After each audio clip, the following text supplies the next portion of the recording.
Oh, hi there. This is Pastor Shay again, the Christian dating coach, coming to you live yet again with another tip today. Today, I want to talk to you about something that you might not have considered, but you need to pay close attention to. And here is the question: are you holding yourself back? Are you holding yourself back? Now, oftentimes when I speak to single Christians, oftentimes they complain about the lack of man or the lack of the right woman.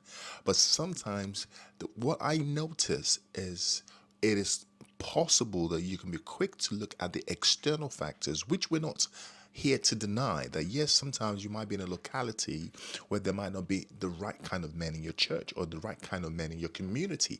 This does happen. However, I often noticed that sometimes majority of women and sometimes majority of men are still single today, not because they're not godly, not because they don't believe in the Lord, but because of themselves. And that's why I'm asking the question: are you holding yourself back? Now, you might think to yourself, how can I possibly be holding myself back? After all, I'm the one that wants to get married, right? Well, here's how you might hold yourself back. Number one of the ways I've noticed time and time again, well meaning Christians who really want to get married hold themselves back is by not being able to accept love from somebody, not being able to accept interest from somebody. Why? Because of their negative experiences. For some people, it might be your childhood or the way you were raised, the way you were younger, you've experienced what we will call dysfunctional relationship. So you carry this around with you for many years unknowingly to you, and you start to look at potential spouses from that lens. Can I trust him? Can I trust her? And this starts to shade and cloud your judgment when it comes to choosing the right person, even though the person you might have discredited or discounted might be somebody God has presented to you. So the question I want to ask you today is this: are you holding yourself back? Do you see these patterns in your life where you look at people and the first instance or the first reaction is maybe to look for something wrong with that person, maybe to distrust that person? And when you do this, guess what you're doing? You're self-sabotaging potential relationship. So I want to encourage you today to take time out over the weekend, perhaps if you are too busy. Take time out and really search deeper into yourself. After all, the Bible says, let us examine ourselves to see whether we're still in the faith. And if you're self sabotaging yourself, that might be a good signal that you're no longer in the faith of believing that you can meet the right person. Because every single person you meet, are you looking at them from the lens of distrust, from the lens of suspicion, from the lens of anxiety, from the lens of worry? Truth be told, there are no perfect people. Marrying God's will does not mean you will have a perfect marriage. However, it means you can work through together whatever comes your way because it is God's will for you.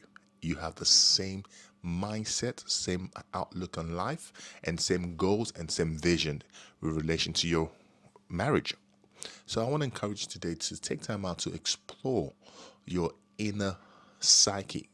Are you self sabotaging yourself because of fear of what you've experienced when you were growing up, what you've been through in relationship, and you believe that same thing would happen to you if you open yourself up to somebody else?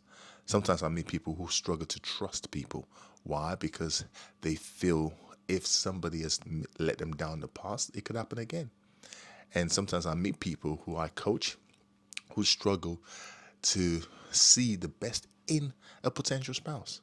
So they're always looking for ways to catch the person out. Or they might want to be controlling, or they might be so suspicious. I want to encourage you to drop all of that. The Bible says, let us lay aside every weight that so easily holds us back. Suspicion is a weight. Lack of trust is a weight. Anxiety is a weight. And guess what? Self sabotage is a waste. Don't hold on to those things. Let the past be the past. Yes, you might have been hurt. Yes, you might have been let down. Yes, there might have been bad men or good men who looked like the real McCoy and then later on turned out to be false. This is part of life. It is time to mature, it is time to grow up, and it's time to face life for what it is, which means life is full of uncertainties. But guess what? With God, all things will work together for your good. So I want to encourage you as I bring this to a close. Are you self-sabotaging relationship? Are you examining yourself to see whether you could be the reason why you're experiencing unnecessarily prolonged singleness? And if that is the case, guess what? There's good news. You can fix it. So I'm going to encourage you right now to click on the link below, and then obviously you can find a little bit more about how I can be of assistance to you in helping you to navigate through this season of your life and meeting the right person that God has for you. Until then, stay blessed. This is Pastor Shay coming to you, the Christian Dating Coach. Bye bye.